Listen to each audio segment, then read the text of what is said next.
Messieurs et chers auditeurs, sujet absolument passionnant qui en dit beaucoup de l'état de notre société. On pourrait croire que c'est anecdotique, mais pourtant, l'été s'invite dans la campagne municipale à Marseille. Et la question, elle est intéressante. Faut-il des créneaux réservés aux familles et aux personnes âgées sur les plages? Franck Alizio propose un pass famille minot senior pour éviter que ces personnes subissent les incivilités ou encore les violences parce que malheureusement sur les plages marseillaises il y a cette insécurité qui est grandissante. Franck Alizio est en direct avec nous. Vous êtes candidat à la mairie de Marseille. Alors pourquoi proposer ce pass, Franck Alizio? Mais je voudrais aller plus loin. Qu'est-ce que ça dit de notre société, cette idée que vous avez eue? Eh oui, vous avez raison. C'est d'abord ce que ça dit de notre société qui pose problème. Ce que ça dit de Marseille aujourd'hui. Parce que si je fais cette proposition, c'est qu'aujourd'hui, il y a des gens qui sont exclus. Il y a des gens qui ont déserté nos plages et nos jardins publics municipaux à Marseille. Ce sont les familles, ce sont nos seniors, ce sont les parents accompagnés de leurs enfants.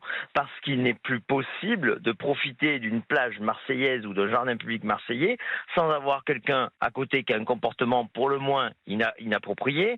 Désolé, mais quand je parle de racaille, on sursaute, les bonnes âmes sursautent, mais c'est juste, je suis allé voir la définition, c'est juste des personnes peu recommandables, un ensemble d'individus peu recommandables qui sont craints par les autres personnes. Bon, c'est exactement ça, vous voyez, elles sont craintes, voilà. Une expression employée il y a longtemps par le président Nicolas Sarkozy. Donc oui, c'est quelque part réserver un créneau, des créneaux horaires, vous voyez, ou un espace dans ces plages et dans ces jardins pour les familles et les retraités, parce que sinon ils ne vont plus dans ces plages, parce qu'ils se font agresser, harceler pour les femmes, on fume du shit à côté de leurs enfants, on met de la musique à tue-tête, on vient fumer la chicha jusqu'à pas d'heure. Bref, on rend la vie impossible à tous ceux qui voudraient profiter, qui paient leurs impôts, qui devraient profiter de ces espaces publics. Et résultat, les familles et les seniors sont obligés d'aller hors Marseille, à Cassis, au Lec, dans le Var. Bref, c'est pas une situation qui est acceptable lorsqu'on est maire, lorsqu'on est responsable public. Mais Franck Alizio, on pourrait vous répondre quel échec, quel aveu d'échec. Moi, j'ai pas envie finalement de créer un créneau pour savoir qui a le droit ou d'aller ou ne pas aller sur une plage. J'ai envie, vous parlez des racailles, que les âmes chagrines restent assises sur leur siège. C'est pas grave de parler de racailles ou de délinquants, mais qu'elles soient expulsées des zones où les gens, les Marseillais, les touristes rêvent d'aller, puisque les plages de Marseille sont magnifiques. J'ai regardé un peu le 8e arrondissement où se trouve notamment la plage de Luvone, a recensé en 2023 1867 vols sans violence. Bon, qu'est-ce qu'on peut faire plutôt pour renvoyer et condamner les personnes qui commettent ces délits, renvoyer les personnes qui commettent des incivilités et laisser les honnêtes gens profiter de la plage marseillaise? Alors, vous avez raison, la mesure, elle se veut transitoire. C'est-à-dire que moi, dans l'immédiat, quand je deviens maire de Marseille, je veux tout de suite agir. Voilà. Je veux pas faire comme mes prédécesseurs. Je veux pas faire comme ceux qui disent c'est pas possible et l'arrêter, il va être retoqué, etc., etc. Il y a toujours des exceptions à une règle. Manifestement, ça choque pas certains qu'il y ait des espaces dans le TGV no kids, sans enfants. Moi, le premier. Ça gêne pas d'autres qui est des espaces, des piscines, des créneaux pour les piscines réservés dans certaines villes écolo-gauchistes pour les femmes voilées ou je ne sais quoi. Ça me choque, Là, ça les a pas choqués. Et là, en revanche, cette proposition, elle est transitoire parce qu'évidemment, le but, c'est que j'arrive à multiplier par 3 le nombre de policiers municipaux. C'est que j'arrive à demander au ministère de l'Intérieur qu'on nous donne enfin les renforts de police nationaux que nous n'avons pas depuis des années à Marseille. Et évidemment, une fois que j'arrive à ce niveau de sécurité, une fois que je fais de la police municipale marseillaise la première police municipale de France, alors évidemment, là, j'aurai sécurisé tous mes jardins, j'aurai les moyens de sécuriser tous mes jardins et toutes mes plages, et donc ces créneaux ne seront plus nécessaires.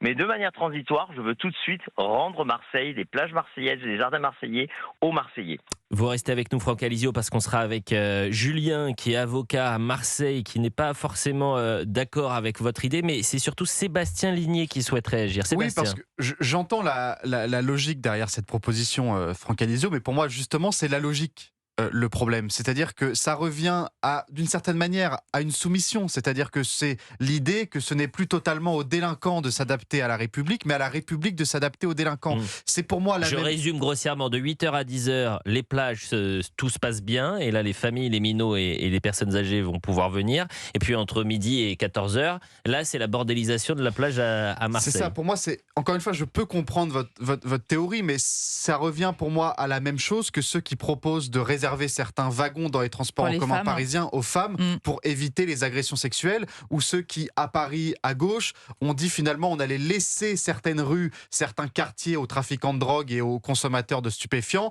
et que finalement ils auraient leur quartier et qu'on détournerait le regard. Ou qu'à Marseille, pour prendre un exemple près de chez vous, ceux qui ont dit finalement les salariés de l'entreprise Orange qui ont été obligés de partir avec des gilets pare-balles sur le dos pour esquiver le trafic de stupéfiants et la délinquance, finalement dire il vaut mieux partir et leur laisser ce quartier-là. Et là, vous donnez un petit peu du grain à moudre à ceux qui disent que c'est une guerre de territoire et donc on leur donne des territoires. Formule très intéressante, c'est désormais la République qui doit s'adapter aux délinquants et pas les délinquants qui doivent finalement respecter les lois de la République. Julien est en direct avec nous, Julien est marseillais, Julien est avocat. Très intéressant de vous avoir, maître. Bonjour Julien. Bonjour. Alors, vous répondez quoi à la proposition de Franck Alizio? Et c'est une proposition, il le disait, transitoire, symbolique, qui a aussi le mérite de secouer le cocotier. C'est-à-dire que depuis des années, vous avez une situation à Marseille, mais pas qu'à Marseille d'ailleurs, c'est sur toutes les plages, où vous aviez des lois non écrites, où il faut respecter les personnes qui sont autour de vous. Vous ne mettez pas la musique à fond. Si vous êtes fumeur, vous faites attention s'il y a des enfants autour de vous. Et puis, au pire, vous avez évidemment les violences, les vols ou encore les rixes. La plage sur la Côte d'Azur, c'est un endroit paradisiaque, c'est devenu la cour des miracles. Donc vous avez un candidat qui dit maintenant, ras-le-bol. Pendant un certain temps, on va mettre des mesures, effectivement des mesures choc, avant de pouvoir mettre des policiers, un maximum de policiers pour pouvoir interpeller les délinquants. Il en pense quoi, l'avocat que vous êtes? C'est absolument terrible de le dire. Parce que c'est une décision, en tout cas une volonté déplorable, mais je précise absolument nécessaire. Déplorable parce qu'elle vient, hélas, montrer et pointer du doigt la réalité terrible de Marseille, et je pense que c'est pas que Marseille, mais Marseille, je crois qu'on est les champions du monde, toute catégorie en matière de racaille, mais acceptée, accepté. Donc, c'est une réalité, mais d'un autre côté, c'est absolument nécessaire. Je vous dis franchement, personnellement, moi, je ne peux plus aller à Marseille à la plage. Je ne peux pas. Vous êtes père de famille ? Je suis père de famille, de plusieurs enfants. Il n'est pas question, tout simplement pour des raisons de sécurité. Je pense que Franck Alizio